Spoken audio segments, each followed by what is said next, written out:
स्वः तत्सवितुर्वरेण्यं भर्गो देवस्य धीमहि धियो यो न प्रचोदयात्। ओम शांति शांति शांति। ओम सहना भवतु सहनौ भुनक्तु सह वीर्यं करवावहै तेजस्विनावधीतमस्तु मा विद्विषावहै। ओम शांति शांति शांति। श्रुति स्मृति प्राणानाम आलयं करुणालयं नमामि भगवत्पादशङ्करं लोकशङ्करं शङ्करं शङ्कराचार्यं केशवं बादरायणं सूत्रभाष्यकृतौ वन्दे भगवन्तौ पुनः पुनः। ॐ त्वमेव माता च पिता त्वमेव बन्धुश्च सखा त्वमेव विद्या द्रविणं त्वमेव सर्वं मम देव देव। ओम गुरुदेव भगवान शिव शंकर भोलेनाथ के राष्ट्रपति महाराज की जय, भगवान व्यास जी महाराज की जय, शंकराचार्य भगवान की जय, स्वामी चिन्मयानंद भगवान की जय, स्वामी दयानंद भगवान की जय, स्वामी प्रभुदानंद भगवान की जय, माता पिता की जय, सभी गुरु देवताओं की जय, सभी गुरु देवताओं की जय। श्री कृष्ण गोविंद हरे मुरारी, हे नाथ Narayan Vasudeva. Om Shrimad Bhagavad Gita chapter 3 verse number 31। Those who follow the teaching gain moksha। ये मे मतमिदं नित्यम् अनुतिष्ठन्ति मानवा श्रद्धावन्तो अनसूयन्तो मुच्यते ते अपि कर्मभिः। सर्वधावन्तः people who have faith, श्रद्धावन्तः, anasuyantah, those who do not find fault with the teaching or the teacher। those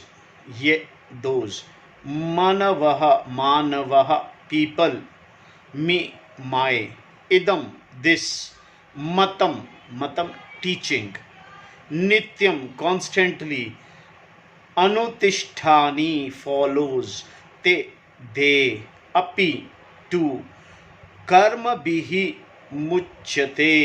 uchyate are free from the hold of the karmas, phalas। Those people who constantly follow this teaching of mine means Swamiji's, full of faith, without finding fault with the teaching or the teacher, anusuya, they too are freed from the hold of karma phalas, they gain moksha। We have seen the three type of people who perform karmas. One type were kings like Janaka, who were also jnanis, wise men, all of whom remained active even though they had the knowledge. They engaged themselves in the activity simply because it was their karma prarabdha to do so. They had to do it because therefore they did it. There was no reason not to. They had nothing to lose and others benefited from their action. Those who do nothing but teach, having gained the knowledge, can also be included in this group. Teaching being an activity, sarva karma sannyasa is the renunciation of all activities in terms of knowledge alone. It is not to be taken literally, as we have seen. In terms of knowledge, you are not the doer. Knowing this free you completely from all action, whether you perform activities. You may be a sannyasi or you may be very active in the world. In this way, then there are two types of enlightened people, sannyasis and non-sannyasis. with reference to lifestyle, but in terms of knowledge, there is sarva karma sannyasa for both. I hope you are understanding this simple thing. Although Janaka was a king engaged in lot of activity, he considered to be enlightened. Here Krishna told Arjuna that even if he was enlightened, he could continue to do karma for the benefit of the world. As Janaka did for the sake of establishing dharma so that the people could be protected, Krishna knew very well what his own mission was, saying, "Look at me, I too perform action. Not because I have something to accomplish, but because if I do nothing, others will follow my example, which would not be good for them." All these Krishna pointed out. See, everybody has to do something. Action is to be taken place. You do karmas, and there are people who follow you. Your children follow you. When you ask your children to do something, he may do, he may not do. But if you do, he will 100% do it. So he follows you. Your children follows you. They don't follow your instruction, but they follow you. So if you do right karmas, they will follow your right karmas and follow your karmas. They follow you. People follow you. The second type of people who perform karma are avivekis, those who have no discrimination and therefore no desire for moksha. They are only interested in fulfilling their likes and dislikes, for which they engage in activity. More often than not, such people cut corners and sometimes take the wrong path in order to accomplish their ends. These people can only be asked to come to dharma. Let them pursue whatever they want to pursue according to dharma. That itself is a blessing. One's choice is surrendered to what is proper. Finally, for those who are mumukshus, who have raga dvesha, Krishna points out raga karma yoga. Such people can either take to sannyasa or karma yoga, either of which involves giving up thyaga. For sannyasi, thyaga means karma thyaga as well as all other thyagas, covering any pursuit or attachment. The person has to grow out of reach, and every one of them renouncing them all before becoming a sannyasi. Or one can be a karma yogi. Such a person does what is to be done simply because it is to be done. The karma yogi's commitment to moksha, being what it is, his or her choice of action, has nothing to do with what he or she likes to do. If, on the other hand, the emphasis is on doing what is convenient and what one likes to do, even a child will eventually question why he or she cannot do certain things. He or she will say, "Who are you to stop me? That is how you are brought me up. Why not that I am 16? Are you trying to stop me from doing what I want to do? It doesn't make sense. You have always asked me what I want, and this is what I want." The psyche tends to react in this way when this particular approach is taken. Such an approach is not always right, nor does the world necessarily operate in such a way. So what is proper becomes important.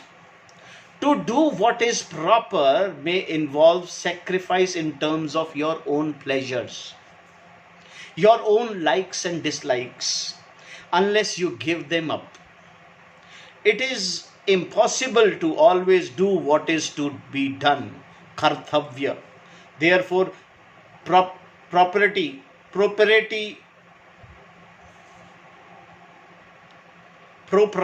not convenience, should be the ruling factor, all of which is implied in karma yoga. A karma yogi is a bhakta, a devotee. Without devotion, without the awareness, there is no karma yoga. Having said all this before, Krishna again picked up this thread. Performing all activities for Lord's sake is one great yajna, one great offering. What you have to do in this situation you find yourself in is done as something that is dictated by Ishvara, meaning karma. Karma is the law and law is Ishvara. The choice of doing this or that is given to you, and that choice is surrendered to what is obvious. So you have to do what is obvious, what is proper, what is correct with the Viveka Buddhi. Each situation is nothing but karma unfolding itself, and inherent in it is an obvious course of action, an expected action.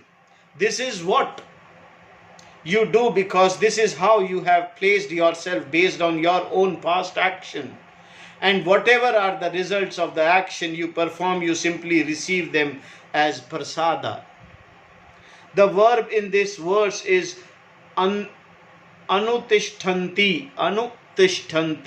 meaning follow, practice, or live according to. Manava means those who come under the mandate of Manu, the ordener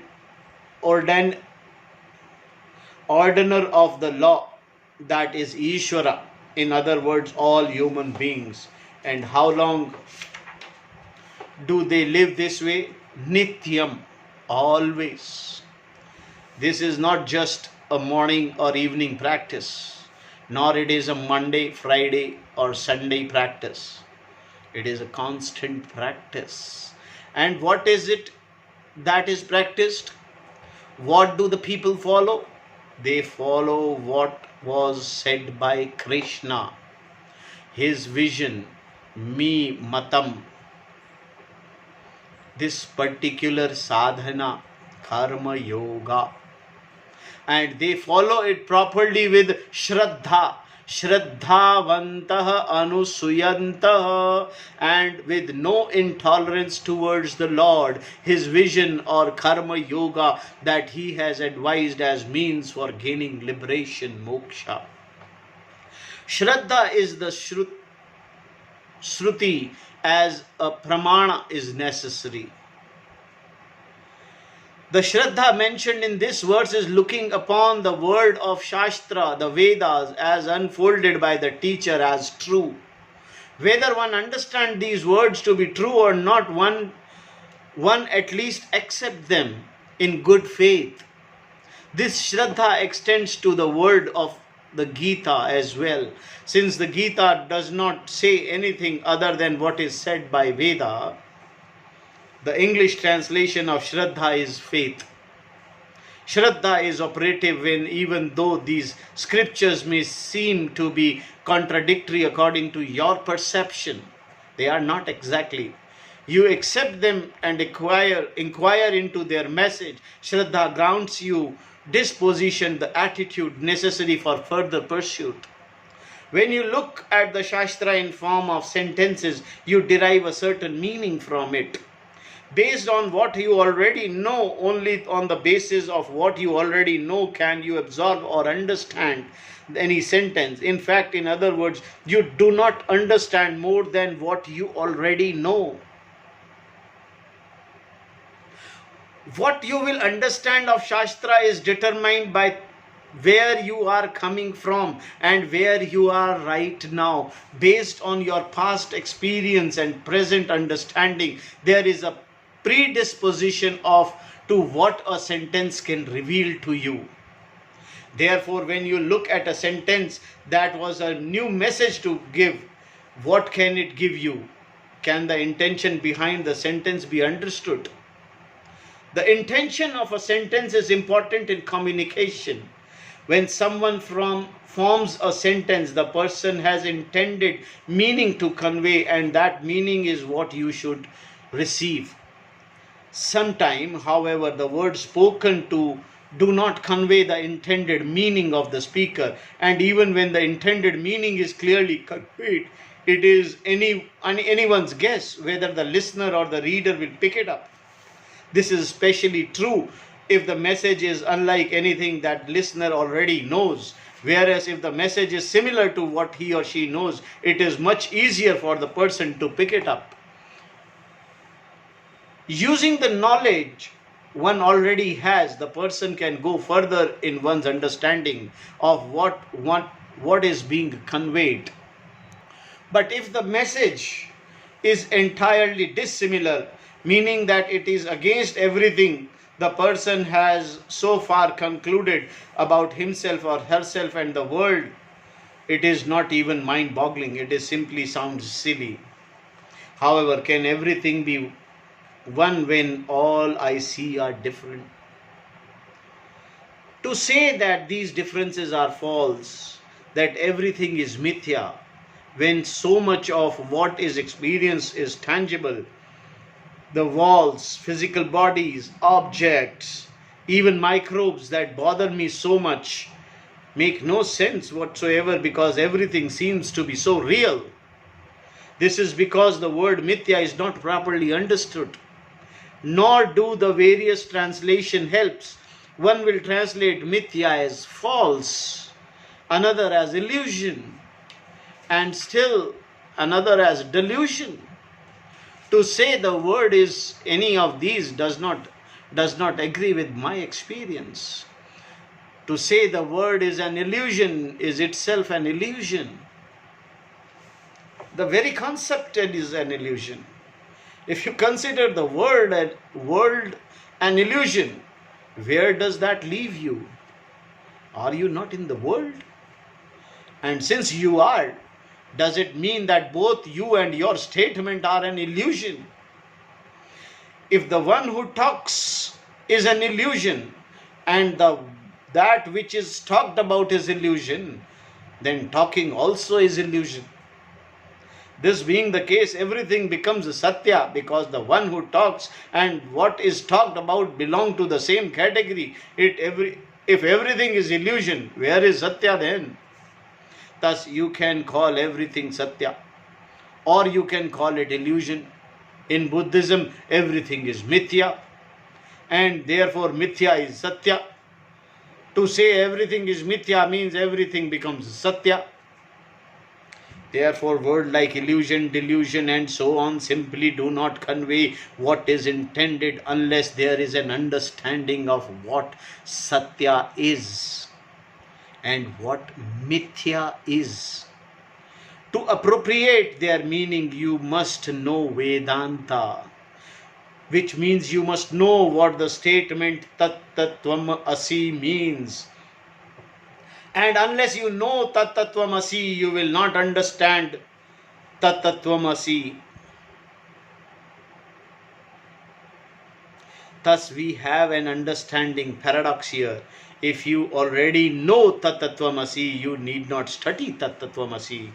And if you do not know Tat Tattvam Asi, how are you going to understand Tat Tattvam Asi? It is for the reason that one needs to a lot of shraddha.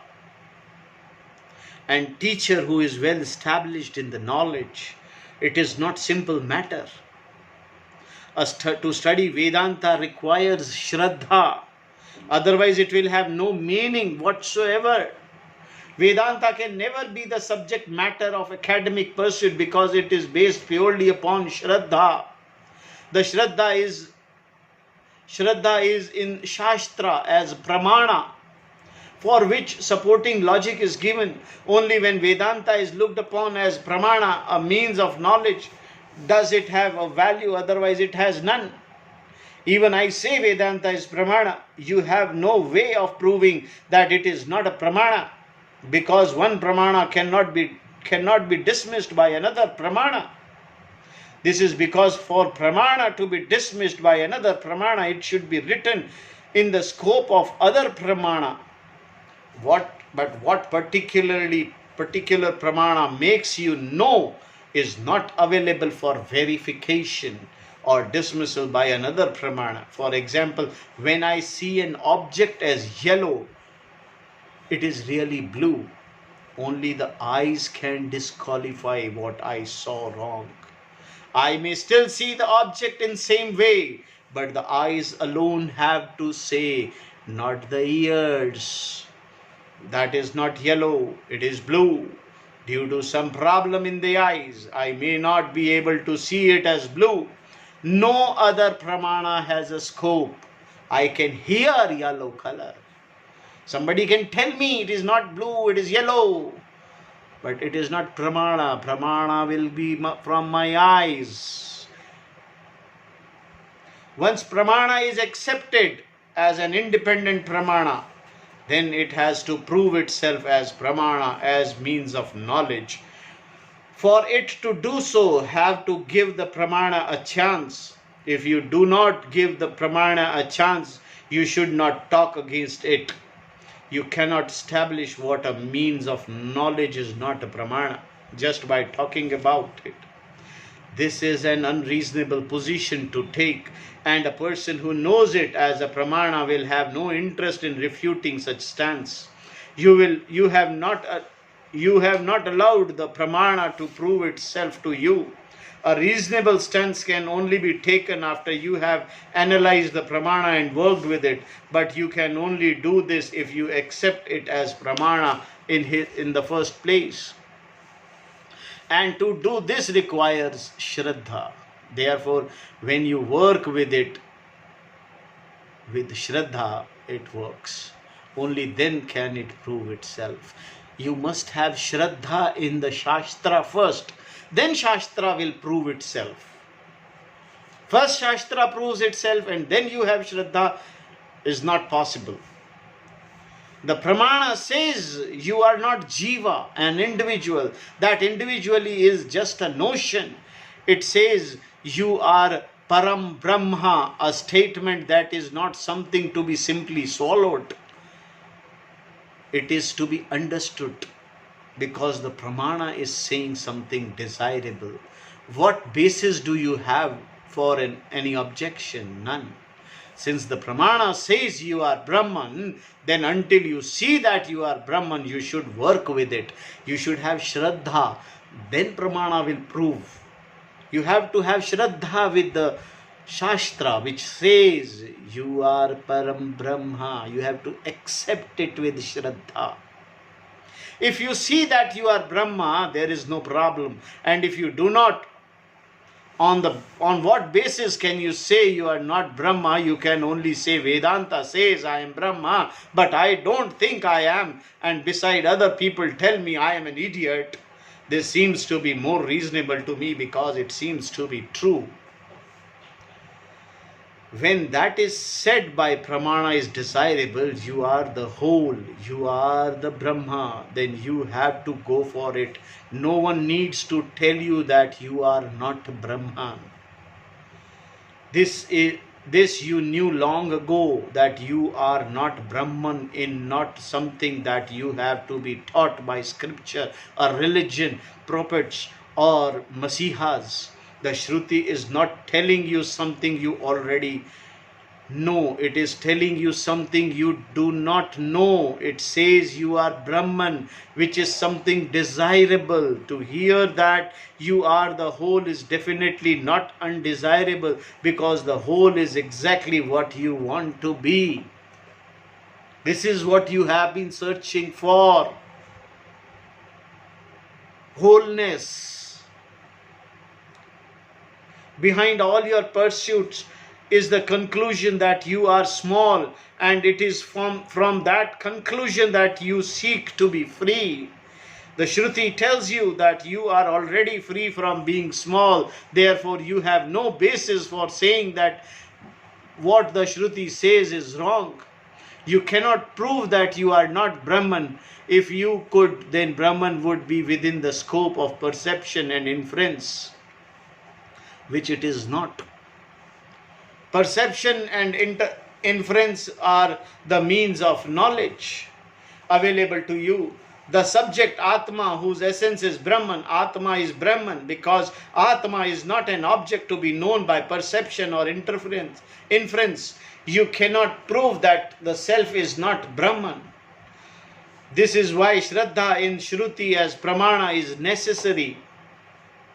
And because you have to understand what the statement Tat Tattvam Asi is, to be able to know it, you must go to someone who knows, a teacher. You may say that if a teacher can come to know, then you also should be able to figure it out. But the teacher came to know because he or she had a guru, and that guru came to know because he or she also had a guru. Like this, it goes on right back to the first teacher. Lord Krishna said, by me alone it was taught at the beginning. And it works if you have Shraddha in the Shruti as Pramana. Shraddha is an attitude that enables you to say, the words are true, my understanding alone is not proper. And if Shraddha is not there, you will give it up saying, I have studied so many Upanishads and have concluded that Vedanta is just another trip. The Upanishad says that you are Brahman and other scriptures say that you are not. Which should I accept? They are all speculations. The very Upanishad themselves are contradictory. In this way you can dismiss it all because lack of Shraddha. Without Shraddha, confusion is inevitable. While writing an introduction of the translation of Shankara's Brahma Sutra Bhashya, the author who had translated it as part of the Max Muller series wrote that Shankara did not know the difference between Brahman and Ishvara. He based his conclusion on a few pages saying that there was word Brahman appears in the text. Shankara used the word Parameshwara, and where the text says Parameshwara, he used the word Brahman. Translation by such people are very dangerous in that they totally miss the point. Whether the word Parameshwara, Paramatma or Brahman, it is all same. The word Jiva can also be included since Jiva and Brahman are also one and the same. Shankara used the word Ishvara in sense of Brahman as the cause of creation, Jagat Karanam Brahma. Sometimes he used Param Brahma and sometimes he used Parameshwara.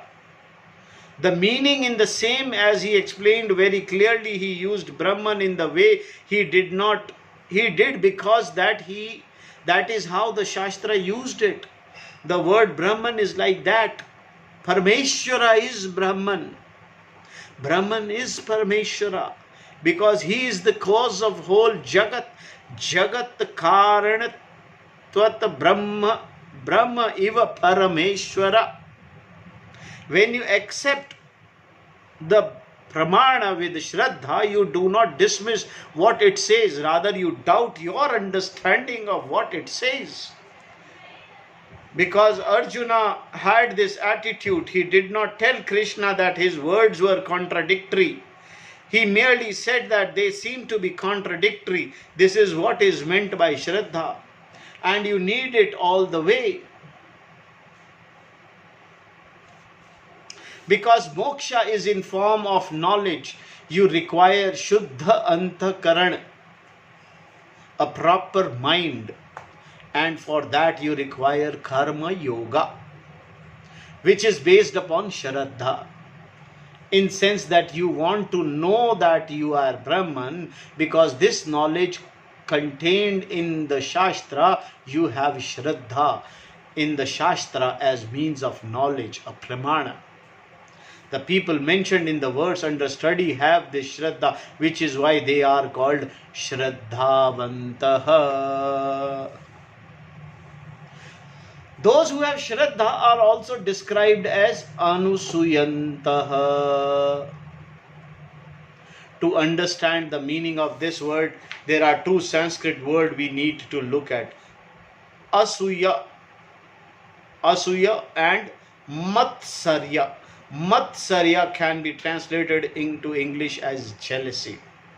Suppose someone has gained something, some success, skill, wealth, knowledge, or some possession or other. Seeing the achievement of this person, another person may become unhappy. This unhappiness is jealousy.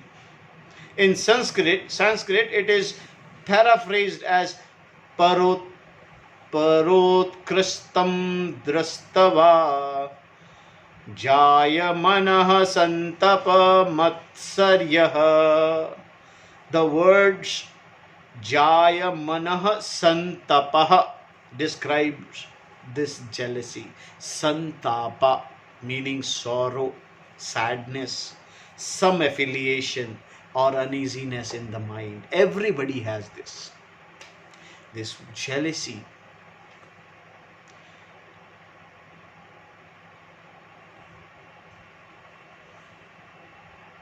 Jayamana meaning being born. This uneasiness or discomfort that occurs in the mind is called jealousy. It can be even in the way the jealous person looks at the other person. This is matsarya, jealousy. Then there is asuya, which means intolerance, another form of jealousy. Asuya is when person tries to find a defect in person who has some virtues. Guneshu dosha darshanam. When a man praises this virtue of another, you may see that he is praising him because he doesn't not know him and you do. In fact, you have long list of things to prove that the person is not at all virtuous. Asuyah is the characteristic of always trying to find some skeletons in person's closet, some lack, some blemish in the person. You try to find defect among the person's virtue or in very virtues themselves. Jealousy is unhappiness in different degrees over the success or happiness of others. But asuyah, always also an expression of jealousy, goes one step further and finds fault with other people themselves. People who have Shraddha get liberated. Krishna is talking here about people who have Shraddha in his vision, which is the Shruti's vision. Such people do not try to see defects in it so that they need not follow it. Those who attempt to find defects in the Shruti always try to justify that what it is saying is not true. But this justification is always backed by a prior conclusion. Any justification is preceded by a conclusion. You conclude and then justify. Even though Shruti can give the person moksha, still he or she finds some blemish in it. Such people will say, karma yoga? I have seen a lot of karma yogis. They suffer as much as I do. What have they accomplished? Nothing. They are still the same. How does the person know they are the same? They alone know what they were before and what they are now. No one else knows. To say they are same is nothing but the person's perception, and that is not exactly a reliable criteria to follow here. Those who have Shraddha in the vision of Shruti are different. They accept karma yoga will give them antahkarana necessarily for gaining the knowledge. Such people do not have asuya, meaning that they accept what is said by Krishna gladly, and there is no anusuyantaha. The verse says that they also get liberated, released by the karmas. Te api karma bihi muchyante. By karma yoga, when these people gain antahkarana shuddhi, they are able to assimilate the knowledge that I am Jagat Karan Brahma, and because of this knowledge they are free from all karma phalas standing in their account, that is all the sanchit karma. This is what is meant by te api karma bihi muchyante. Because Arjuna wanted to be sannyasi, Krishna tells him sannyasis are liberated and karma yogis are also liberated. There is no question of karma yogis being second rate here. The only difference between the two is that sannyasi pursue knowledge directly to the exclusion of everything else, and karma yogis prepare themselves for pursuing knowledge. There may be a time lag for a karma yogi with reference of gaining knowledge, but this will always also happen for sannyasi whose antakaran shuddhi is not complete. Karma yogis are not second grade citizens to the sannyasis. The point here is that knowledge has to be gained. Karma yogis are also mumukshus. They also gain liberation.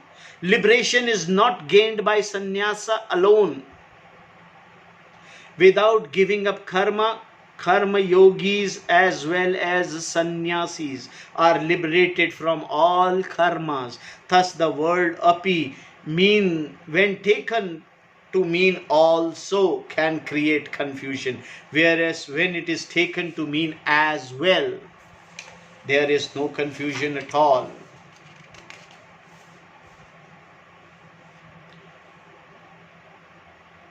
People who are critical of Shruti's vision are totally deluded. This we'll see next verse. Verse number 32. We saw verse number 31 till now today. Te tatve tabhyasuyantau nanutishtanti me matam sarvagyana vimudastam vidhi nashtana chaitsaha. Whereas those who being critical of this teaching without reason do not follow my vision, who are deluded in all realm of knowledge, the devoid of discrimination, know them as lost. This we'll see tomorrow. Om Tat Sat. Om Purnamadaha Purnamidam Purnat Purnamudashyate Purnasya Purnamadaya Purnameva Vasishyate. Hari Om Tat Sat. Om Gurubhyo Namaha.